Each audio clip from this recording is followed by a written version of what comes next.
But the point I want to make, and this is a long-winded way of making it, is that you can't stay focused on putting the hammer into the wood or the nail into the wood if that's what you want to do. You have to grow as a person. You have to learn how to be a leader. You have to learn how to create systems. You have to learn how to create structure, because you're going to need to bring other people into this fold.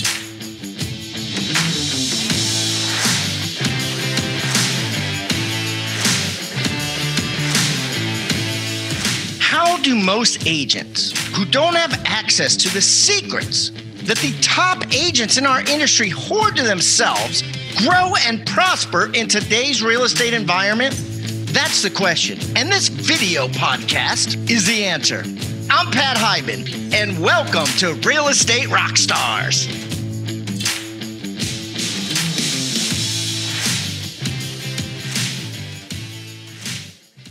Real Estate Rockstars, this is Aaron Imuchitegi. Hey, welcome back to the second part of the State of the Market episode interview that I did with David Greene. I think all you guys know David Greene is one of the hosts of the BiggerPockets podcast focused on real estate investors. I have him here talking, and this is just the second half. We talked so much last week when we did this recording. I wanted to split it into two different State of the Markets for you. So we're about to jump in to our next quick interview. We're a quick question, right? We're taking some questions from people that reached out to us on Instagram and Facebook and things like that. So I'm going to jump into my next question from a listener on how to scale his business. Listen up. I had another one that I thought was too good to not ask you. So this is a guy reaching out from Metro Detroit. He said, hey, loved your show on BP. I'm a full-time law enforcement officer and I've got 40 single family homes, all in the foreclosure space. So he's trying to figure out how to scale up. And, and he's talking about, what are some different advice. And I said, hey, that sounds a lot like my buddy David Greene's story, right? When I met David, he had about 25 or 40 houses and he's a full-time law investment. He said, yes, brilliant fella, mad love for him. And and I'm going to talk to him some more about some ways that he might be able to scale his business. But it seems like, so at different levels of your business, as you've scaled and do it now, you're still doing some stuff out of state, but you're also doing like these huge flips in the Bay Area, and kind of doing everything. What's kind of your first steps as you scaled from, to do more? Was it doing more per month? Was it doing more expensive houses? I know so much of your story is you did the BRRRR. You'd buy it, you'd refinance it, you'd have the money and you would just go do it again. But was there something that created momentum for you at different times like that? Momentum in which way? Well, to where it started, it's sometimes in scale. So some people would say, hey, the scale is I'm going to do one house a month for the next year, or I'm going to do one house this month, one house next month, two houses the next month, where they start. Did you get to where you started doing more per month or more expensive, or did you just stay steady and it all added up? Yeah, that's a very good point. At the time when I was working in law enforcement, it was very steady and consistent and predictable and somewhat boring, which is still probably a great model. I'd recommend almost everybody should be aspiring to that. Regardless of how big of plans you have, that model will work for you. Building wealth should be boring. It should be somewhat predictable. Real estate is a get-rich-slow game, and that was why I really liked it. It was when I started selling houses as a real estate agent and transitioned out of being a police officer, investor kind of agent into a full-time agent that was also investing that I hit, it was kind of like I hit the NOS on the car. It started going so fast that I had to let go of some of the other things that I was doing. And there's a lot of people that have said, well, why are you not buying rentals right now? Why are you not focusing as much on that? And there's a lot of reasons why that would be the case. But the ultimate answer is I'm not going to stop doing that. I just paused it for a minute so I can go learn these other things and build these other skills. But what I found from doing that was that I got really good at building systems. I got really good at being more organized. I learned to put a team around me.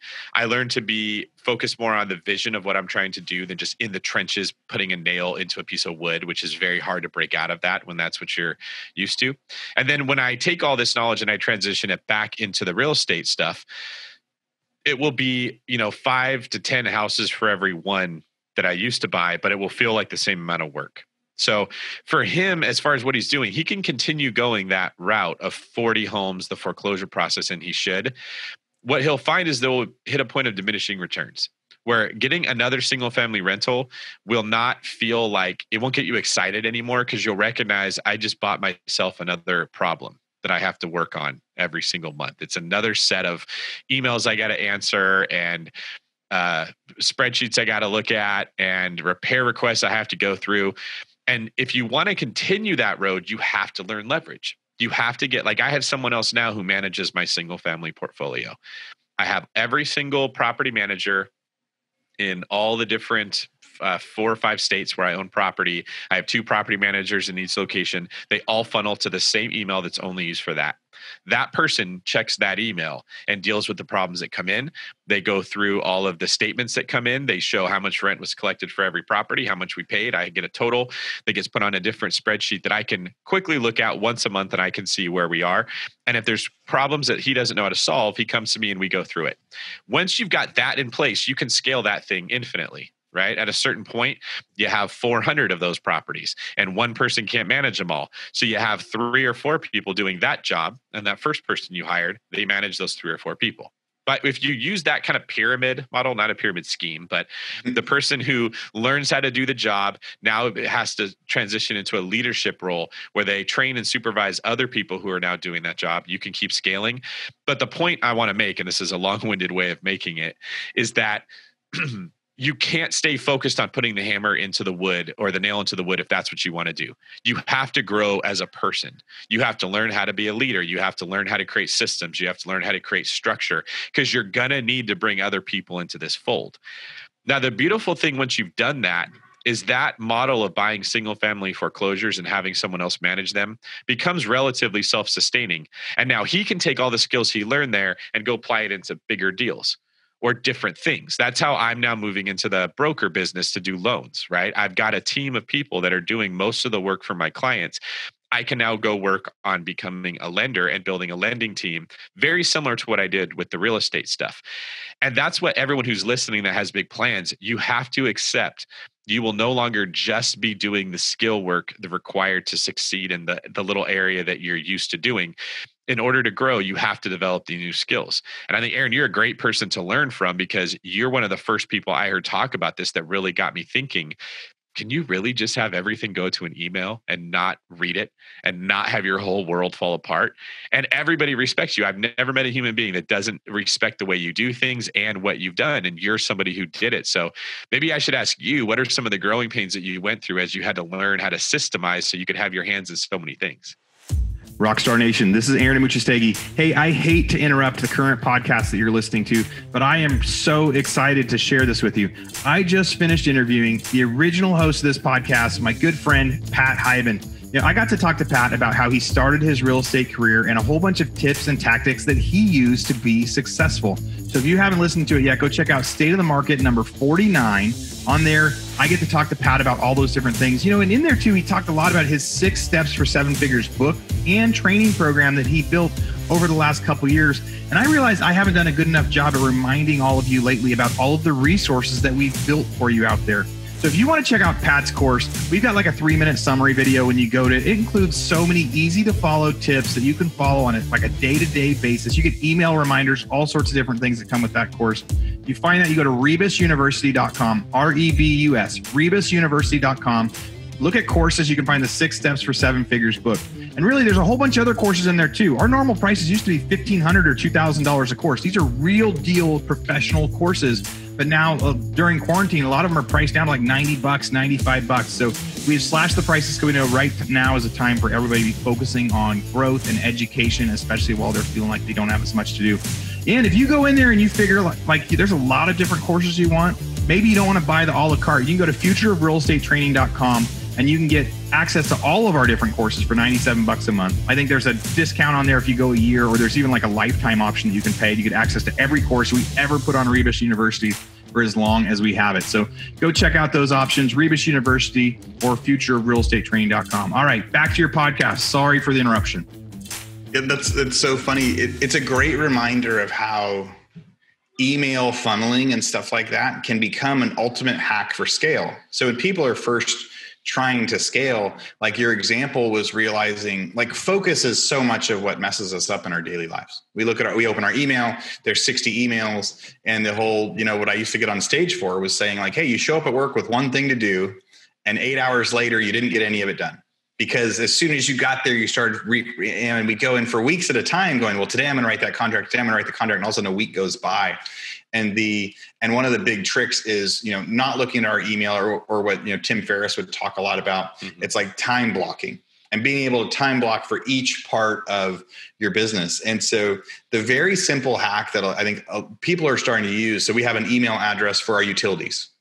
Right. So it's just like, hey, there's one email address that's called, utilities at our company name. And so anytime we're turning utilities off and on, our utility bills, everything goes to there, because one of the toughest things when you first start scaling, whether it's construction, whether it's rentals, whether it's flipping, or whether you're an agent that's doing REOs at some of that, utilities becomes a big part of it, because there's nothing that'll tick off somebody more if they show up for an inspection and the power or water isn't on. Like that's like a very simple, avoidable thing, yet it happens all the time.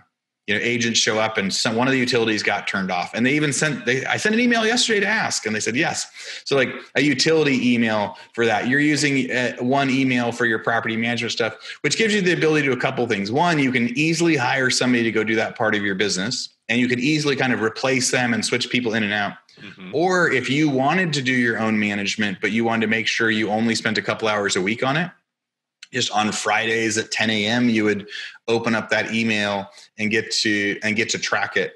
I really like the idea of, I think what a lot of people need to think about when they want to scale. So whether you're a real estate agent saying you want to do more deals, right? They want to do more deals. They want to start a mortgage broker. They want to do these different things. I encourage people to try to figure out what their why is. Like really just asking like, so what's the goal? What's the 5-year goal? What's the 3-year goal? What's the 1-year goal? And why? Is it so I could spend more time with my family? Because a lot of my things that I used to say is I remember going, man, I want to be rich someday. I want to be rich someday. Well, why? What would you do? I'll ask people, well, what would you do if you're rich? What would you do if you had all the money in the world? They'd be like, well, I'm going to golf every day. I'm going to do this, or I'm going to go travel like this. And it's about trying to encourage them to go, okay, so we need to set up a business like that. I made a post this last week. I was at a campsite in South Dakota on auction day, and I had my computer out on the picnic table, and my son's next to me eating a donut, and I'm bidding at auction. Right. And it was like, hey, this looks awesome. Right. Like, so I just bought 2 houses in Texas from my computer, from a picnic table in South Dakota, but it's because of these teams that I have. But it's remembering that those teams took many years to build. And it was because a few years ago, when I first started doing that, I said, hey, I want to be able to do this. Mm-hmm. I don't want to have to stand at auction and bid. So what does that mean? Who are the people that I need on my team? So as people visualize the 5-year, hey, I want to either be retired, or I still want to be involved, but I only want to have to do this, or I only want to have to work 1 or 2 hours a day. You start piecing together what your team should be, and then you start gradually adding them on. I mean, there's some people on the team that are, it's easier to replace and simpler, and other people that the longer they stay, the better. I like the idea. In an ideal world, you could have stuff so simple that you have 8 different team members and all of them only focus on one little thing. Because then if they decide they want to do something else, it's easy to train somebody in. It's really tough to replace somebody that's an all-knowing assistant. If you have an assistant that runs your accounting and runs your scheduling and runs all of your teams, and then something goes wrong, it's really, really hard to come back from that. And I've experienced that. I've had a couple people that were my right-hand people that were doing everything, that when something went wrong and I had to start over, it was really like a setback. The tough part with segmenting like that, though, is maybe each person only has a 5 or 10 hour a week job before you get big. So when you're small, it's much easier to hire a person that can do several things, or a few people. But coming up with systems along the way and visualizing it. And one of the big tricks that I've used lately too is just like screencast software. Like every time I'm doing something that's simple and repetitive, turning insurance off and on, turning utilities off and on, grabbing a spreadsheet from here and uploading it to there, I would get myself in a mindset that said, hey, anytime I'm doing something that I shouldn't have to do, I'm just going to do a screen recording. I'm going to save it and I'm going to file it as how to start insurance on a property, and, just talk while I do it, with the goal of, all right, I hope that's the last time I ever have to do it, because now I'm going to send that to this person, and next time they're going to do it. So scaling businesses is fun as long as you know why, as long as you really have, there was times I wanted to grow really, really big businesses. Mm-hmm. And that was kind of, and that was, I wanted to have lots of employees. I want to have like a Google, Facebook type office. But if that was my only why, it wasn't able to sustain itself, because to do that, you also have to have a really profitable business that can handle heavy overhead. So you got to figure out what your why is as you grow. I feel like the business of being a real estate agent is one of the simplest and easiest businesses to scale. Now, I don't mean it's easy to be successful at doing it. What I mean is it's one of the easiest businesses to systemize. And it's kind of like with training wheels. It takes a minute if you're going to try to systemize this before you're going to go really fast. But for the most part, our commissions are big enough that there is plenty that can be chunked out of that and paid to somebody else to scale a business slowly and systematically. And one of the things, what I'm basically doing right now is I'm preparing for 2021, where I set a really big goal. I said, okay, I want to sell $150 million worth of real estate in 2021. That's going to be somewhere between 200 and 250 houses. And I don't want to do it with 20 agents. I want to do it with like 3 or 4, right? Mainly 2 of us.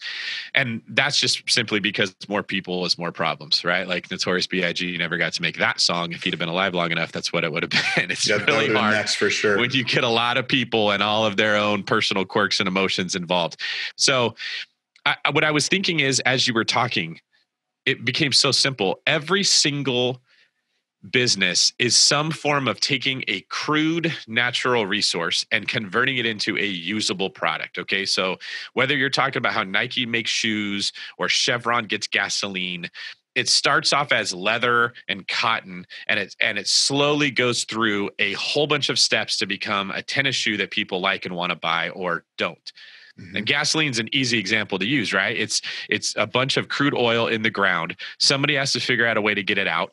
Once they got it out, they got to figure out a place to store it. Somebody has to move it to the place it's going to be stored. Once it's stored, somebody has to figure out a way to turn it into something else that will be turned into something else that will ultimately be what we call gasoline or diesel. And then that has to be transported to someone.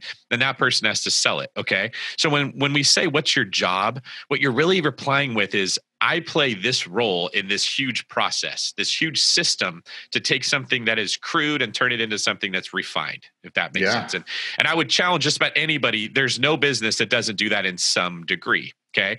In the real estate agent business, our job is to take a human being who has some desire to either own a house or sell a house, but every time they want to sell it, it's usually because they want to buy a different one. There's not many people that you're selling a home for that don't want to go buy a different house or somewhere else, unless it's, like a probate sale from someone that passed away.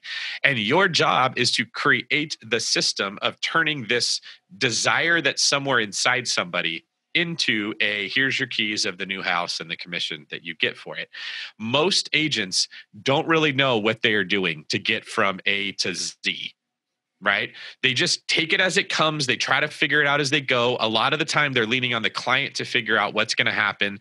The client's got to call them. The client has to say what they want. Then the agent runs and says, okay, yeah, I'll go do it. They're much more like a waiter taking an order than they are like a business owner who is walking somebody through a process and being purposeful. That's been my number one frustration with the people that are working with me, is they have that waiter mentality, the order taker. They say they're giving great customer service, but really what that means is, I don't really know what I'm doing and I'm not in charge of this transaction. And that's why clients feel so much strain and stress and anxiety, because they're having to run the show. What I've been doing to prepare for 2021 is literally coming up with a step-by-step process that every single one of our clients is going to go through to get from A to Z. Like, the lead comes in. The first thing we do is enter their name in the CRM. The next thing we do is put it into the spreadsheet so that we don't forget about contacting them. The next thing we do is reach out. When they reply, this would be the next step. Now, some of these people are going to skip the first 7 steps, right? The minute that they email me, they're going to say, hey, I want to buy a house. I'm already pre-approved. Can you take me to see homes? They've already done the first 9 steps for me, but those steps still had to get done. So what I'm doing is creating that system of, here is every step from this point to this point, and then that becomes someone's job. You are my inside sales agent. You grab all these new leads, you contact them, you ask them these questions, you set me up for the part where I jump in and I have this phone call with them to go over the overall plan. When I'm done with that phone call, I will put them through this part of the process. They're going to introduce them to a buyer's agent. That buyer's agent's going to get on speed with what they're doing. They're going to schedule a presentation where they're going to go over what we do. Here's the 4 things they have to do to get ready for that presentation. That person handles those steps in the entire system. It's just like an oil company who says, okay, your job is to get it out of the ground. Your job is to transport it. Your job is to hold it. Your job is to turn it into something different. And if we can get agents to start thinking that way, you are now on the way to building out a team, to building a business. And even if you never hire people, you're on the path to not letting your client run the show. They don't have to figure it out for themselves. You have a path that you are taking them on, and you'll be much more organized and you'll feel less stressed. And that's really the mindset shift that occurred with me when I realized this is how I can run all these different things. I have a bunch of checklists that I use when I buy a rental. I have a bunch of checklists for a flip. I have a bunch of checklists for an agent. I have a bunch of checklists for a lending partner. And then you look at like the podcasts that I'm doing or the books that I'm writing. It's the same thing. It's a process that I've spelled out. And the more that you do it, the faster you get and the better you get at doing it. But I would bet, Aaron, if we looked at all the different things you're involved in, you're not just winging it. You're not just like, oh, this person comes here. Let's give this a shot. Yeah, having that list, that's actually something right now that a lot of our agents are in kind of two extremes right now. Half of our listeners are doing so many deals right now, they've never been this busy. And the other half of our listeners are not. The other half of our listeners are kind of really struggling because inventory is down and there's 7 offers on the property and they're the fifth, they're the second best offer a bunch of times. So it's a time when people are trying to work hard, but there's also a lot more times where it's a little slower. For the agents right now, where it's a little slower, where you're not as busy because you have fewer clients, it's a great time to spell out what that process that David just said. For you and your clients, what is the perfect A to Z experience that makes it better? And and take it to where you're sitting there just kind of, I like to drink a cup of coffee and have nothing else on the table and just start writing. And like you can use experience of so first step is I meet them, and then there's an arrow. It's like when I buy a house, first step is we turn on insurance. Next step is we turn on utilities. Yep. Next step is we go to the house and we inspect it. If it's occupied, we leave this notice. If it's vacant, we change the locks. And you just start drawing and sketching it out. And then you kind of remember after you do your first thing, because the first visual through you'll do most of it in your memory. But with an agent, with an experience, it could be I email them these houses. I do a questionnaire with them so I know what's on there. I set them up with the automatic stuff this way. I make sure I check in with them once a week. There's all sorts of software that does that stuff too. But it's in its purest form at the beginning if you're trying to say like what is perfect. And then you can think back to the deals that you lost. The people that you lost. Oh, I lost them because I didn't follow up enough here. And now let me add a step right here to make sure I don't do it. Or what I was thinking when you were talking about the agents who are having a hard time, they're getting outbid. So they were super close. They did 98% of the work, but their client wouldn't come up another 10 grand. Yeah. What if you added a step earlier in the process where you explain to them, there's scenarios that are going to come up that look like this. Let's talk right now about how we're going to handle it. So you're not in the middle of the chaos trying to make the right decision. That's literally a step in your system that you make that would have made you the extra 2% successful. That would have been the difference between a paycheck and not. Yeah. I mean, there's so many people are getting second place right now, right? Like obviously, if there's 7 offers on a house, 6 people thought they were going to buy the house and didn't. They found the houses that people are like, I want to live in this one. And 6 of them lost. That's really unique time. And so, right now, while we're not as busy, take that time, come up with your steps, add that step in now, where you're going to be talking to that buyer ahead of time. I'm trying to show you here. This is an example of like what a roadmap can look like. So that little first branch there for people that are watching this on the video is an example of all the steps we take when a lead first comes in, and it moves itself up to where the branches into 2 different branches here of like a Y. One of those is for buyers and one of those is for borrowers. And along there, I just wrote every step that each person does. Then I carved into, okay, this is this person's job. This is this person's job. And then, like you said, Aaron, every time something goes wrong, I go back and I add a step and I say, okay, here's what we do. Now the people that come work for me, I can give them very clear directions. Here's where you have to get better. It's not just doing this, it's doing this well. What does it look like to prepare your client for the fact it's going to go over asking price, and how are we going to determine that?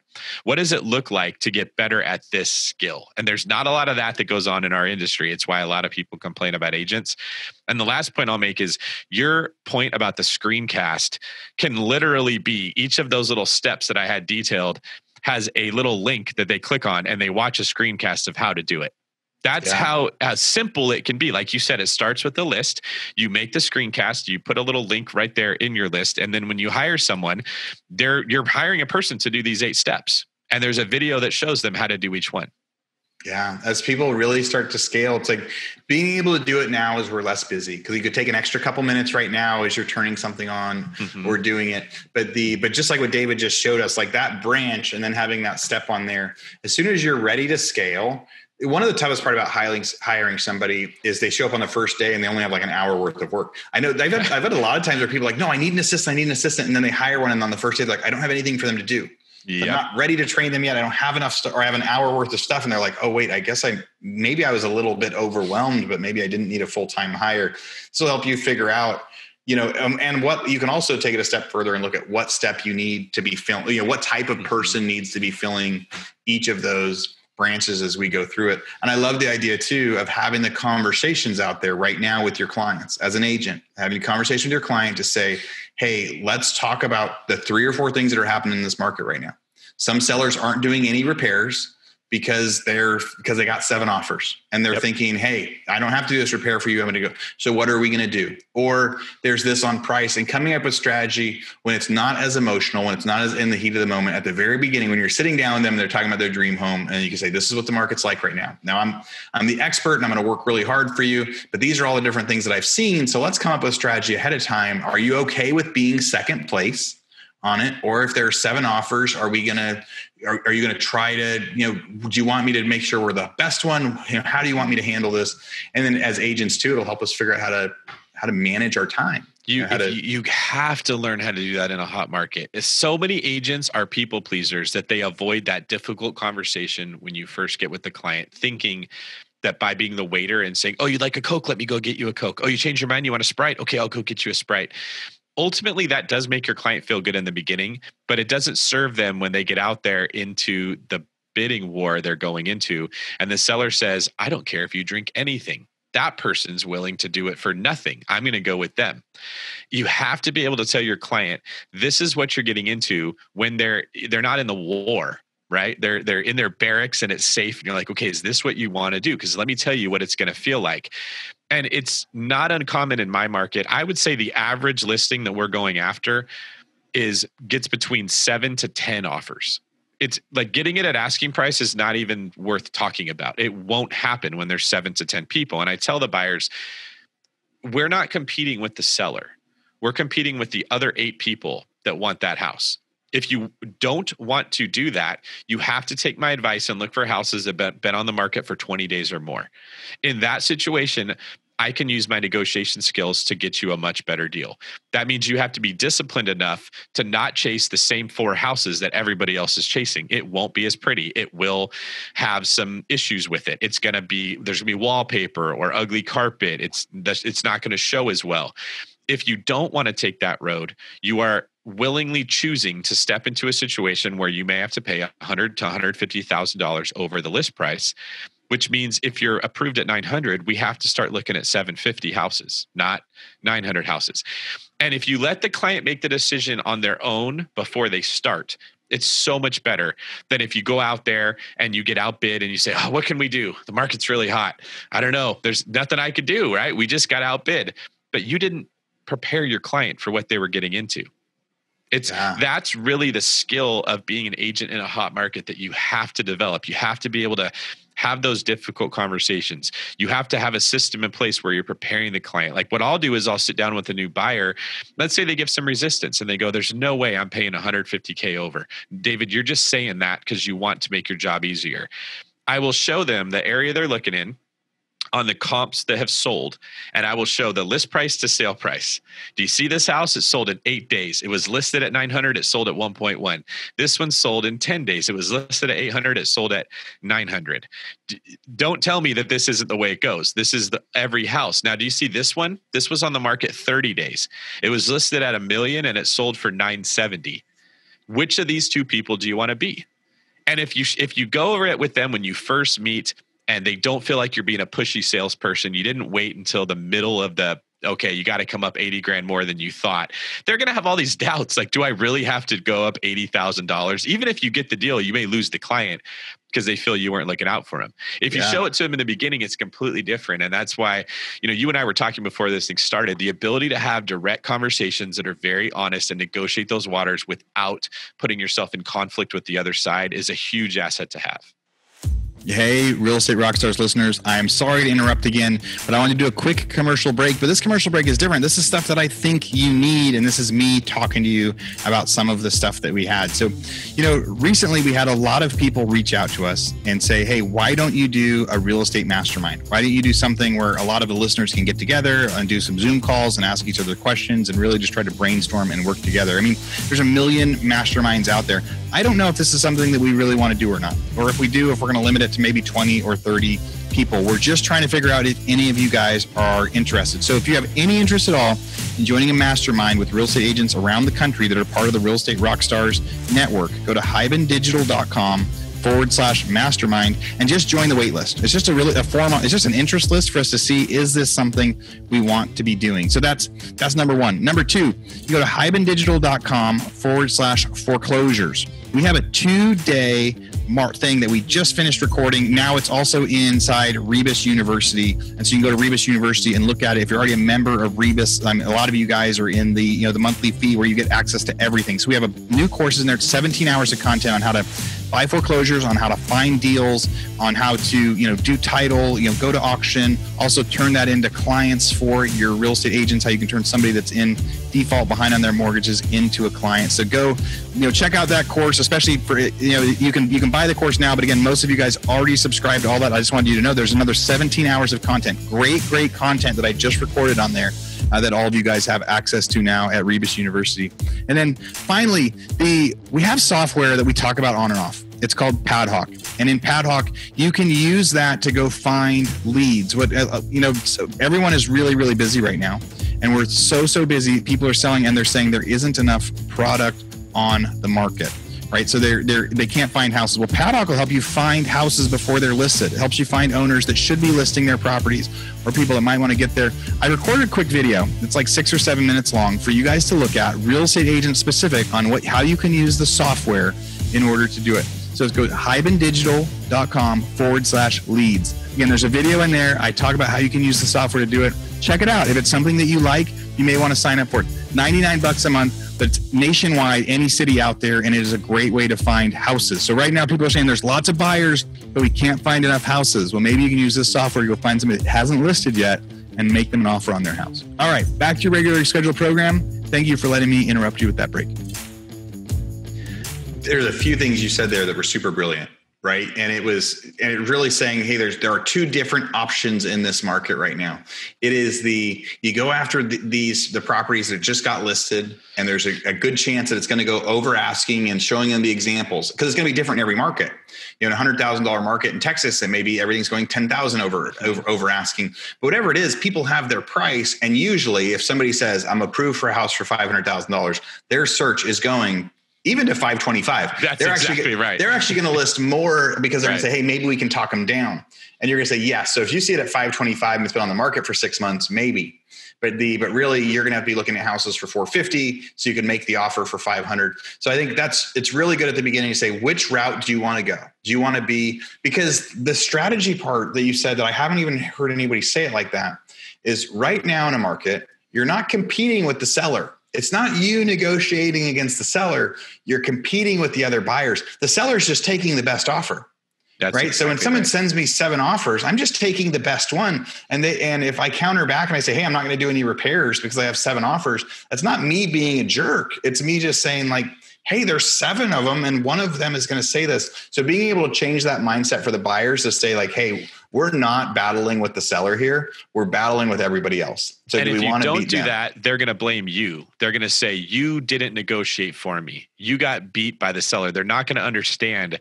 If you took a hard stance, they would kick you out of contract and they'd go with another one. You can't have that conversation in the middle of it because they're going to question your integrity. They'll say, we made a full price offer and the seller rejected our offer.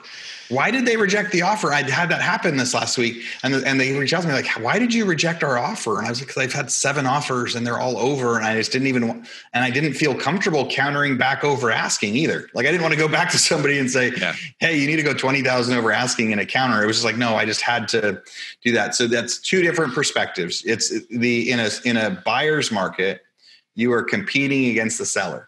And you're negotiating against the seller. And when the request for repairs comes out, you're negotiating against the seller. And in a hot market where it's a seller's market, you aren't competing against the seller. You're competing against the other buyers. And everything you do takes that seller back to say, hey, do I put it back on the market? Do I go find a better buyer instead for that? Really unique perspective. What was the first assistant you ever hired? The first person you added to your team? That's a good one. Before I answer that, I'll throw this last piece in. I use that same strategy with sellers also. When I go take your listing and I know that it's going to sell somewhere around 700, but you think it's going to sell for 800, I don't tell you you're wrong and I'm smarter than you and get into a fight. I show you the competition. Here's the other houses the buyers are looking at. They've got 6 other homes that are the same as yours that are all priced between 685 and 710. Right?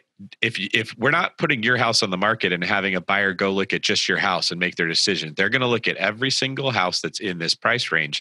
If you were a buyer and you toured these 5 homes, including yours, why would you pay $100,000 more for yours? Is those solar panels that you have really worth $100,000 to a buyer? And I get them thinking in the same terms of, we're not negotiating with a buyer. We're negotiating against the 5 other listings that are all on the market right now that are $100,000 less than us. I'm not the bad guy. These houses are out there. And just in general, those are the skills I think agents have to develop, especially in a hot market. When it's hard to get homes under contract, you have to be better at what you do. Absolutely. Like sellers, so they get locked. People get locked into a value for a house and they say, no, it's worth that. And I know it because I did this and this and this. And because this was the upgrade, and being able to say, hey, you might be right. And your house is amazing. And I can totally see why you would pay 800 for it, but you're not competing against me. And we're not even competing against the buyer. It's not us as a seller. You're not negotiating against the buyer. You are competing against the other sellers. That's a total mindset shift, I think, for a lot of real estate agents, that as they hear that and they get to treat that as a little bit different philosophy. Taking that to your clients is going to help your clients just trust you and not blame something that goes wrong on you, and they get to blame it on the other one. So my question was as we jumped around a little. Yeah, your first hire. Her name was Krista, and when you hire your first person, the more of this, what I call the roadmap, like all the different steps that have to be taken. So I have a whole nother branch for sellers that's different than buyers. Here's all the steps that we take. And I have assistants that do the majority of the work with the seller. I basically get a seller lead, have an assistant run all my due diligence. They're going to basically run my CMA, call all the pendings, call all the actives, get notes about every single property and what the agent says to prepare me for my listing presentation, go on the client's Facebook, look and see what kind of stuff they're into. I want to know what their political beliefs are so I don't accidentally step into something that would offend them. I want to know what sports teams they like. I want to know where they grew up. When you go there, I'm trying to develop rapport. They're prepping me by doing all this research. Then they set the appointment. I show up to go take the listing. I come back with the signed listing agreement. My admin jump in and they do all the work of getting the house ready for the market. They schedule everything. They make sure all the forms are filled out. They get the information that I want for the description. They write it out and then I tweak it. Then we go on the market and I have them fielding all the questions from buyer's agents that are asked and collecting all the offers and putting them in a spreadsheet for me to quickly look at it. And it's very similar to what we said earlier, where I was saying you take this crude resource and you turn it into something refined. What reminded me of that was you saying that you were on the beach and you were buying a deal or you were at the pool. You can make that decision when all the information has been refined and put into the perfect way for you to look at it, analyze it, make your decision. It just took a lot of work that other people had to do to get that information in front of you in the way that you needed. That's where admin completely blow up your business in a good way. They do 98% of the stuff that takes your time. But that 2% you're doing is the part that actually affects the client. I'm negotiating that deal to put it into contract. I'm going on the listing presentation to answer all their questions, make them feel comfortable and trust us with the process. I didn't have to prep myself for that appointment. Someone else can do it. I didn't have to do all the work of getting the property ready to be put on the market if it's systemized. So I didn't have these systems in place. When I hired Krista, it was literally, David, what do you want me to do? And I'm like, what do you mean? What do I want you to do? Like, do all the stuff we have to do. Well, I don't know what that is. Yeah. And oh my God, I'm woefully unprepared for this. I had to start writing out what these steps were so that Krista knew what she was going to be doing all day. And then, the process of her and I going through it, so she got good at doing it. And then the point I wanted to make about your first assistant, they're kind of going to be a jack of all trades. They're not going to be a specialist. If I had hired a bookkeeper as my first assistant, I would have never got anywhere because I'd have had amazing books, but my clients wouldn't have been able to talk to this person. They would have been way too slow getting things done because bookkeepers are very thorough, but they're not super productive as far as their speed. They're usually not going to be a people person. The business would have suffered if I'd hired a specialist in one thing. I needed someone that could do a little of everything competently and quickly. And Kristen was more than competent, but that's why she worked. She worked so fast and she was so purposeful with what she did that even though she wasn't amazing at any one aspect of it, she did half of everything that had to get done. She handled the support and the admin. I handled the sales. And then my second hire, I took what Krista did and I cut off half of it and gave that to that person. Okay, now they can handle twice as much support and I can do twice as much sales. And then my next hire was actually on the sales side. That was someone that was coming to work with my buyers. They weren't a full buyer's agent because they weren't ready to take my leads and run with them, but they handled the showing of houses, the looking up properties on the MLS, all the stuff that took a lot of time that didn't actually save the client's money is what I had them do. And as I've hired more people, it's forced me to get more specific with every step in the system. And that's where I feel like if agents want to scale, you got two options. You build that whole world or you work for somebody that has that world. Now, you don't have to do either of those two things, but you're probably not going to scale. You're going to stay doing the number of deals you're doing right now. And that's not a bad thing, by the way. If you're happy doing 20 deals a year, 30 deals a year, keep doing it. But for people that are listening to podcasts like this, they usually want more. They're, how do I get to that $1 million GCI or $3 million a year? How do I build this thing up to be really big? You got to have people helping you. And in order to have people helping you, you have to make it very clear what you want them doing. Yeah. You and I have talked before about people knowing their strengths, and we even talked a little bit about it today. But I think a fun example of kind of this is a guy that was on here earlier in the week where he really likes the admin stuff and he didn't like the people person stuff as much. So he was an agent for a year or two before he started his own brokerage. And now he has a giant brokerage and it has a giant mortgage company and a giant escrow and title company with it. But he realized what his strength was and what he really liked. And he was able to be in real estate, even though he didn't necessarily like doing the negotiations. And I thought that was really cool. He did it for a couple of years. He's like, no, I learned it and I did fine. But what I really wanted was to build a business. He's like, so now I'm the broker, but I don't actually generate, do any deals myself. And I thought it was really great to get that reminder that people can be, you can be good at anything and then follow through it. We had also, one of the last times we took a kind of a call, a question that came in, somebody was saying, hey, they're struggling knocking on doors. They don't know how to do it. And your recommendation at that time was like, find what you're good at and do it. And I also I wanted to remind people right now, as things are kind of funny with, COVID type stuff, is find something that you're good at and see if you might be able to spin something else that's happening out there. And so another guy that I interviewed this week, he does, door knocking, but he hates talking to people in person. It's the most intimidating thing ever. So he just decided, you know what I'll do? I'll just put flyers at every door. Right. And he just started, he aggressively left flyers everywhere and he would leave them on every porch and, he'd canvass whole neighborhoods and he would do it every week in the same neighborhood. And it took him months before people started calling, and then people started calling. And so that was a good example of saying like, hey, one of the real estate techniques out there was, knocking on a door and saying, sell me your house. But that was so terrifying to him. He's like, no, my personality isn't like that. But he took the method and said, here's my version of it. I'll knock on the door and leave a flyer and run before they come open the door. And then if they decide to call me later, that's great. But if not, and it worked for him. What are some techniques out there that you guys are doing? I know so much of your stuff comes from word of mouth and referrals, but what are you doing to try to generate more stuff right now? Or as you hire new agents and bring them onto the team, what are you having them do to generate stuff? Well, my vision is similar to the broker guys. I want to look for the agents that love talking to people, very charismatic, very popular, kind of your standard traditional top producer. They're the ones that know everyone in town, but they're unorganized. They're maybe not the most knowledgeable.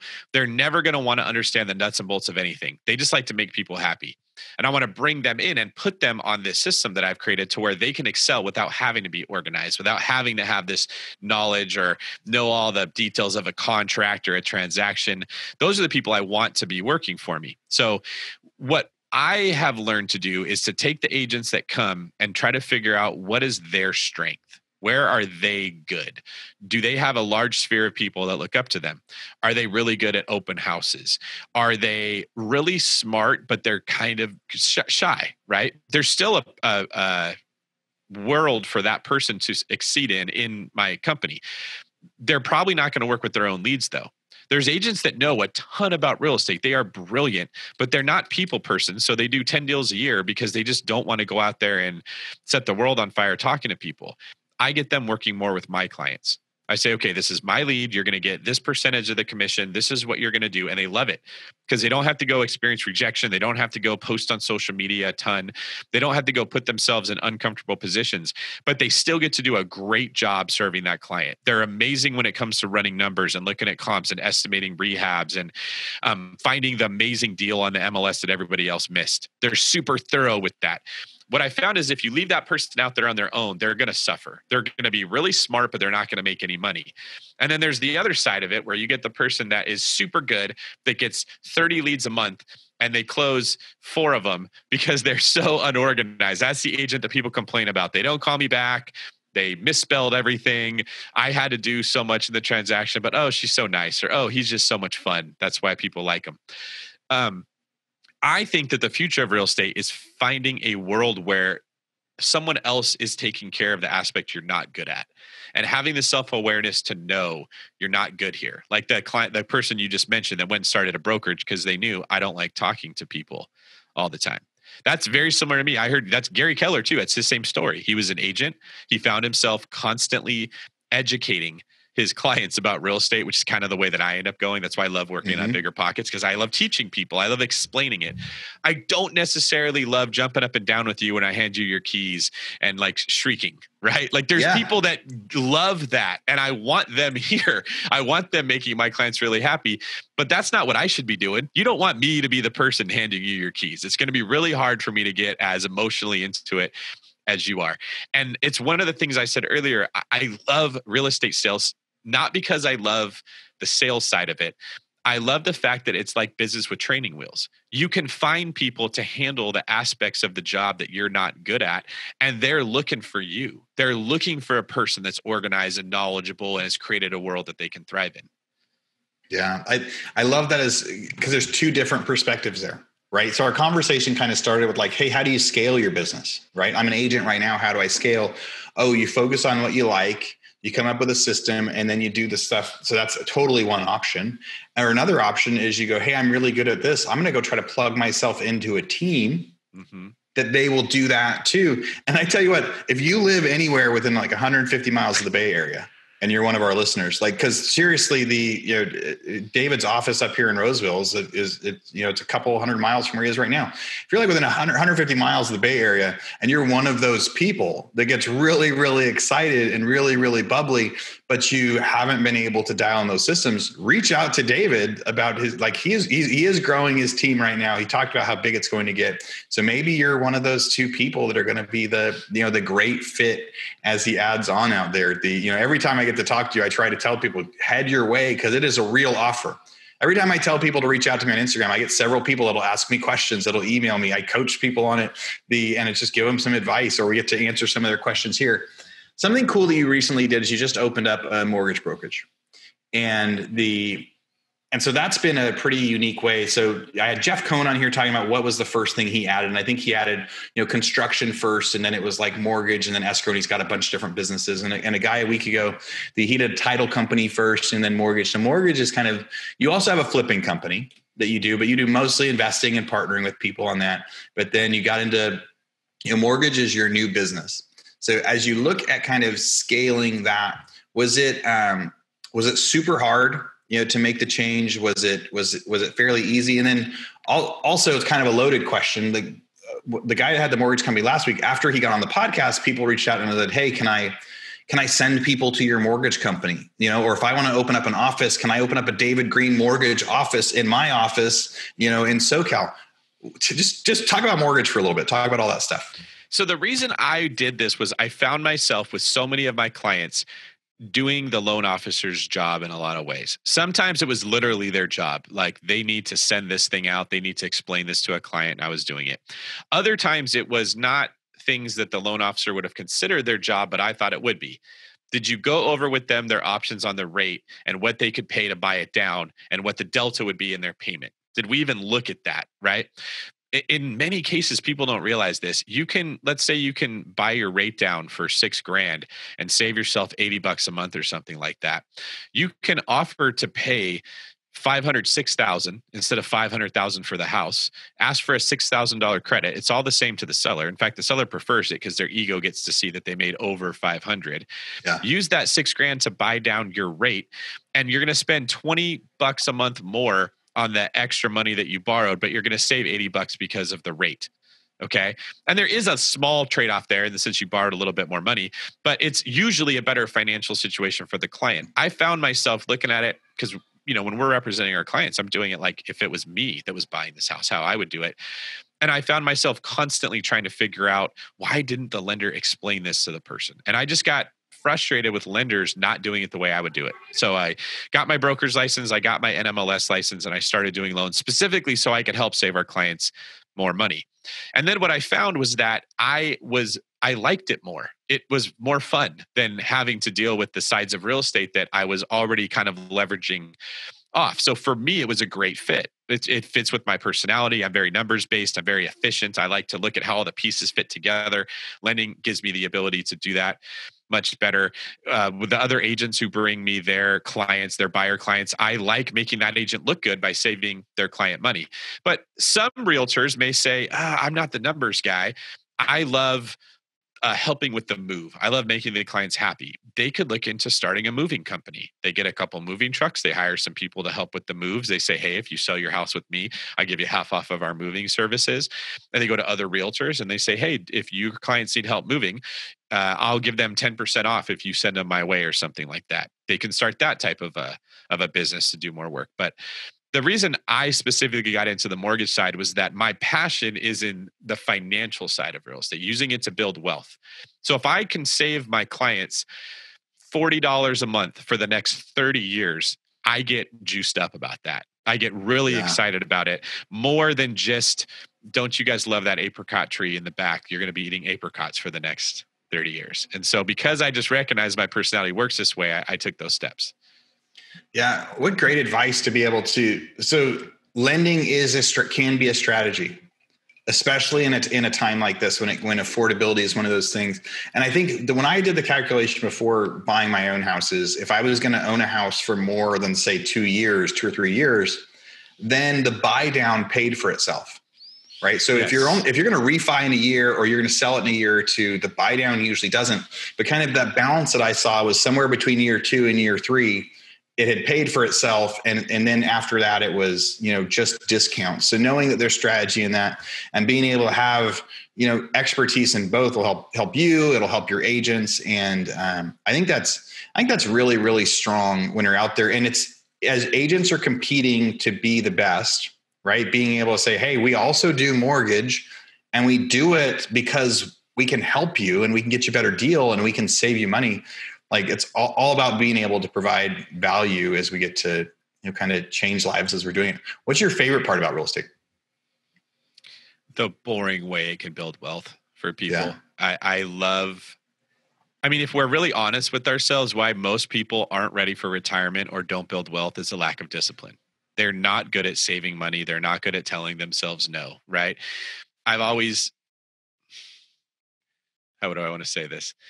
I've naturally just been pretty good understanding money since I was a little kid. And so people that are not good with it were always just kind of confusing to me. Like, why is that really hard?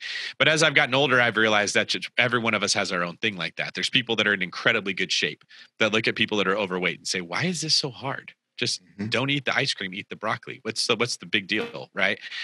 And I've noticed that, like, if you have an area that is naturally easy or you're good at, it's your responsibility to help the people that are not naturally good there. That's one of the ways you can just be a good person, is if it's easy for me to pick up that heavy box because I'm a bigger guy, don't make the 90-pound kid pick up that box, because that's going to be super hard for them. So I love I love real estate because it forces you to be disciplined. It forces you to make smart financial decisions, right? You're renting for $1,800 a month. You buy a property, you pay $2,200 a month. In 4 years, your rent would have been $2,200. Now, every single year, you're saving money that you don't even have to use discipline to do.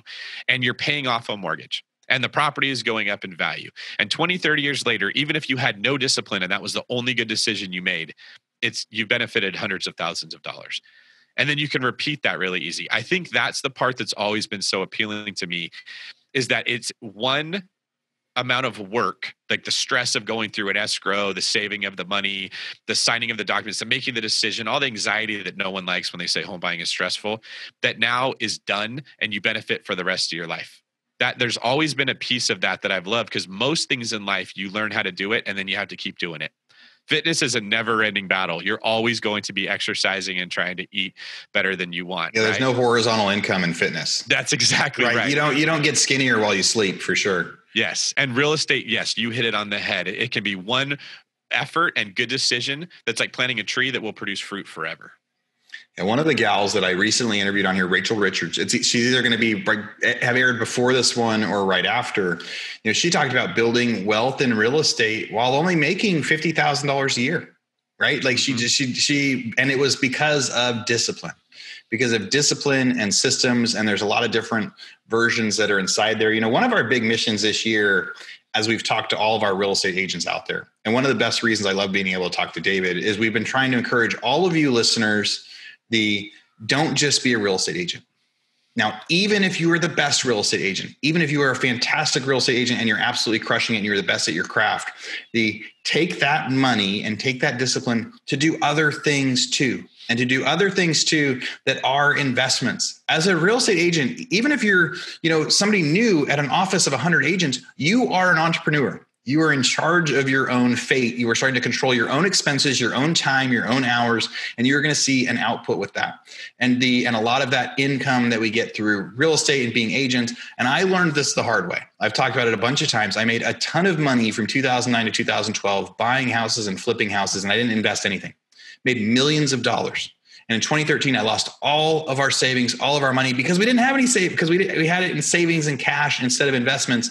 And when my world turned and my business turned, I had lost it all. And so when I started doing it again, I started buying rentals and businesses and other things. And it wasn't that I was making any more money this different time around when I found it, but I was, just putting myself in a better place. And when COVID hit and coronavirus hit, it just felt a little bit more. One or two of my businesses have completely failed since March. But I've had enough doing well that life has been good and stable, different, but good and stable. So I love being able to talk to David, because David was he was a cop, and then he was an agent, and he would buy some houses, and now you've expanded to so many different things, right? Like everything, real estate and investments and things like that. So you take it from both of us when we're saying out there, as you're being a successful agent, keep your eye on the prize for what are some other things that you can be doing where you can plant that tree and be able to, have that income later. We've learned in COVID, we need to have backup plans for stuff. For whether it's cities, whether it's business, whether it's anything. I used to think like there was some of my business plans that were just bulletproof and unstoppable. And I had no thought like, well, what if foreclosures just completely get canceled for a year?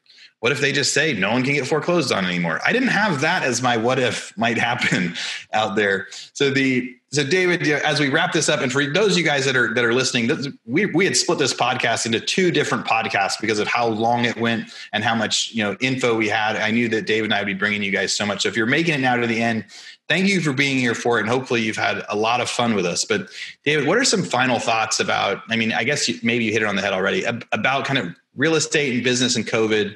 And do you have any books you're working on right now? Yeah, thank you for asking that. I know we both are going to, the book I'm working on right now is going to be a 3-part series. And it's funny, a lot of what we just talked about. It's going to be a book written for real estate agents who want to make more money and grow their business. Man, I just teed you up on accident so perfectly. Yeah, that was brilliant. Really good. I look really brilliant. Yeah. And here's the cool thing. It's published by the same person that just published your book. It's from BiggerPockets Publishing. So people can buy both of our books when they go on there at the same time. Everything I'm talking about right now, I know people are listening to this because they're hungry. As you're hearing us talk, you're thinking, why did no one tell me this? That's a good idea. How come I never heard it?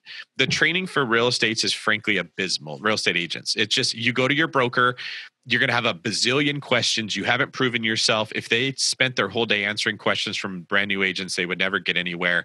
The reality is, until you get some momentum and some traction, no one's going to take time to show you unless you join a team and they're kind of obligated to. So I wanted to write a book for those people. The first book is due in December. It's being edited right now. And it's going to be how to make it as a real estate agent. For the newer people or the people that are not crushing it, here's the fundamentals that you have to understand about how to take listings, how to work with buyers, how to organize your day, script objection handling. What do you do when someone says this? You say that. Well, how do you actually say it? Make sure you say it this way, not that way. The second book will be to make you a top producer. Okay, you got the basics down. You want to learn how top producers act, what they do all day, what they do different than new people. Here's everything you have to know. And then the third book in the series will be for what I call rock stars, just like your show here. A rock star is an agent who has a team around them, but they're not completely passive. This is not the Jeff Cohn, I'm just the CEO of a company. This is more like where I am right now. I still do listings. I still work with buyers, but I use admin and I use showing assistants to do the majority of the heavy lifting. I use the analogy that Tony Stark is the superhero, but he's just a human. If he went out there to fight Thanos himself, he'd get squashed like a bug in the first 2 seconds of the fight. It would be done. His suit is what allows his brain, which is his superpower, to actually let him engage in this fight. So his suit protects him. It keeps him safe. His suit, it allows him to manifest the brilliant ideas he has. He can know how to create a missile in his mind, but if he doesn't have a suit that can shoot missiles, it doesn't do any good. That's what your team becomes. They are the people that protect you, protect your weaknesses from screwing you up. If you're like me and you're not the most emotional person, they cover your six there. They cover your back. They make sure that that part gets handled in your business. And they allow the brilliance of what you do well to be amplified. That's what the third book in the series will be. So if you go to biggerpockets.com/store, you can get Aaron's book, Bidding to Buy, that you wrote with David Osborne. And then my series will be coming out. That's awesome, man. I think you had told me before that you were working on the book series, but I didn't realize how close it was and how it was tailored at real estate agents. You know, like we've said, listeners out there, you know that Real Estate Rockstars, this is the podcast for real estate agents. But if you like hearing from David Greene, then you also need to go check out David Greene on the BiggerPockets podcast, where him and Brandon Turner, they invest a lot of, investors that are doing it. We get so many people that apply to get on our podcast that actually are, investors and flippers, not real estate agents. And for the most part, we say no, because we want to focus on bringing value to real estate agents. That's our niche. You guys are our customers, and that's who we're bringing. So we're going to focus on real estate, but add in some sprinkles of these extra things to go to. But if you got here and you don't want to be a real estate agent and you just want to be working on flipping houses, you want to know more about that stuff, their podcast is great for that. And they've got a whole series of them over there. David, thanks for coming on again. Hopefully you get to make it up to my house next week, where we get to hang out and hopefully there's slightly less smoke, so we can even hang out outside. If someone wants to reach out to you, what's the best way for them to find you? If they want to talk about us doing a loan, the email is loans@davidgreen24.com. That's the best way to get me there. See, that's that whole trick of you assign an email address for the function. So you want to do a loan, loans@davidgreen.com. That's exactly right. And then if you want to get a hold of me, the best method is probably through Instagram. If you go, I'm David Greene 24 on pretty much all social media, but I check Instagram the most. So if you message me there, and we start talking, the people who I know I can help this person, that's who I give my email to. And then I get them into a different system so that we don't miss people. And I can get administrators that are involved in scheduling the phone calls to talk with everybody. So keep listening to this podcast, guys. I'd love it if you listen to BiggerPockets as well. But I, at one point when I was new, did not enjoy every day of working as an agent because I was doing everything. When I got to the point that I could leverage off the stuff that I didn't like, all of a sudden I love being a real estate broker and I get excited about going to work every day. So there's totally light at the end of the tunnel for you if you don't love it. And if you do love it, you can amplify that. You can love it 10 times as much when you get the right people around you. So you're definitely in the right place if you're listening to Aaron here. Yeah. And the last time I interviewed David, he talked about all the fun stuff that he learned on this podcast back when Pat Hyben was the host and how much he applied that, and it totally changed his business. So Real Estate Rockstars, thank you for listening. Go follow David on Instagram, David Greene with an extra E at the end, Greene 24. And you can come find me at Instagram too, at Aaron Amuchastegui or at RE Rockstars. Thank you for listening, and we'll talk to you again soon. Rockstar Nation, thank you for listening to Real Estate Rockstars. Listen, I need a favor. If you find this free content helpful, if you find our downloadable items from each guest helpful, please, I need you to pull out your pointing finger. Yes, the one finger that points at people, and hit subscribe. Yes, subscribe. The more subscribers we get, the better we look in the ratings, and the easier it is to get guests like Robert Kiyosaki, Barbara Corcoran, all the players that are on $1 million listing in the different cities. All that stuff makes it easier the more subscribers we get. So please subscribe. And listen, there's a lot of places you can leave comments. There's a lot of places you can like. We're on Facebook. We have an Instagram page. Instagram page is I am Pat Hyben. The Facebook is Real Estate Rockstars Radio. Feel free to leave us comments there. The most popular form of commenting seems to happen on YouTube. Yes, for whatever reason, it's a very open environment. So just go to YouTube and go to Real Estate Rockstars Radio. Leave us comments there. Some of them we will read on the show. We love your feedback. So thanks, guys, and I hope you are having a great day. Oh, and also, listen, if you're going to subscribe and you haven't already left a review on iTunes, please do that too. Have a great day, and thanks so much, Rockstar Nation. I really appreciate you.